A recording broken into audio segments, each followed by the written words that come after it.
श्रीराम समर्थ. श्रोते हो, आपण ऐकत आहात श्री गोंदवलेकर महाराज यांचे प्रवचन. शांती परमात्म स्मरणाने मिळते. नवविधा भक्तीत जशी श्रवण ही पहिली भक्ती, तद्वतच अनेक संत लक्षणात शांती हे पहिले लक्षण आहे. वास्तविक संतांची लक्षणे सांगता येणे कठीण, तरी पण असे म्हणता येईल की शांती हे संतांचे मुख्य लक्षण आहे. पृथ्वी ही क्षमाशांती रूप आहे, त्याप्रमाणे संत असतात. शांती ढळायला बाहेरची परिस्थिती कारण नसून अंतस्थिती हीच कारण आहे. जिथे स्वार्थ तिथे अशांती. भगवंताहून मी निराळा अशी जिथे द्वैत भावना, तिथे खरी शांती नाही. अनन्यतेने शांती प्राप्त होते आणि तीच परमार्थाचा पाया आहे. पैसा आणि लौकिक ही अशाश्वत आहेत, त्यांच्या चित्त ठेवल्याने अशांतीच येणार. शांती बिघडायला दोन कारणे आहेत. एक, गतगोष्टींचा शोक आणि दुसरे, पुढची चिंता. आपल्या बाबतीत घडणारे मागले आणि पुढले हे दोन्ही ईश्वराधीन आहेत अशी दृढ समजूत झाली तर शांती बिघडणार नाही. आणखी महत्त्वाची गोष्ट म्हणजे सदाचरण. सदाचरण नसेल तर शांती कधीही येणार नाही. पश्चाताप करण्याची पाळी येईल. म्हणून प्रत्येक कर्म भगवंताच्या साक्षीने करावे. भगवंताला साक्षी ठेवून कर्म केले तर हातून दुष्कर्म होणार नाही. सदाचरण हा परमार्थाचा पाया आहे. आपली शांती परिस्थितीवर अवलंबून नसावी. एका साधूला कोणीतरी शेतात झाडाखाली आणून ठेवले. तो तिथे स्वस्थ बसून नामस्मरण करीत असे. तिथे लोक त्याच्या दर्शनाला येऊ लागले. लोकांची ये जा वाढल्यामुळे त्या शेताच्या मालकाला त्रास वाटू लागला. म्हणून त्याने त्या साधूला उचलून दुसरीकडे ठेवले. साधूची शांती पूर्वीच्या स्थळी होती, तशीच दुसऱ्या ठिकाणीही कायम होती. शेतमालकाला आश्चर्य वाटले. ज्याचे मन शांत आणि चिंतारहित असते त्याला कुठेही ठेवा, तो शांतच राहणार.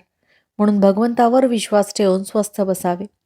त्याच्यावर भार घालून प्रपंच करावा. करते पण आपल्याकडे घेऊ नये. अकर्तृत्व भाव ठेवावा.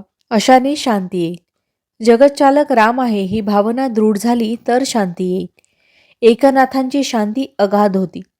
नाथांसारखी शांती यायला परमभाग्य पाहिजे. राजे रजवाडे आले आणि गेले, पण ज्ञानेश्वरांचे नाव टिकले, कारण ते शांतीची मूर्ती होते. ही शांती काय केले असताना मिळेल? भगवत स्मरणा वाचून अन्य उपायाने ती साधणार नाही. जे जे घडते ते ते भगवदिच्छेने घडते ही दृढ भावना असणे हे शांतीचे लक्षण आहे.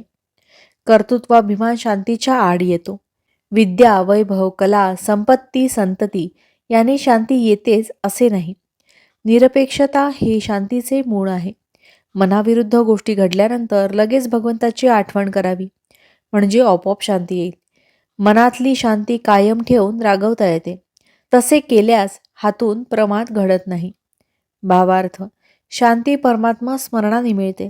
ते स्मरण अखंड ठेवावे आणि खुशाल प्रपंच करावा. जानकी जीवन स्मरण जय जय राम. महारुद्र हनुमान की जय. समर्थ रामदास स्वामी महाराज की जय. सब संतन की जय.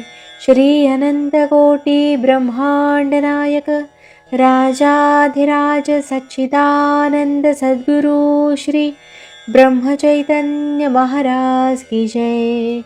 जय जय रघुवीर समर्थ. आता आपण 13 वेळा नामस्मरण करूया. श्रीराम जय राम जय जय राम. श्रीराम जय राम जय जय राम. श्रीराम जय राम जय जय राम. श्रीराम जय राम जय जय राम. श्रीराम जय राम जय जय राम. श्रीराम जय राम जय जय राम. श्रीराम जय राम जय जय राम. श्रीराम जय राम जय जय राम. श्रीराम जय राम जय जय राम. श्रीराम जय राम जय जय राम.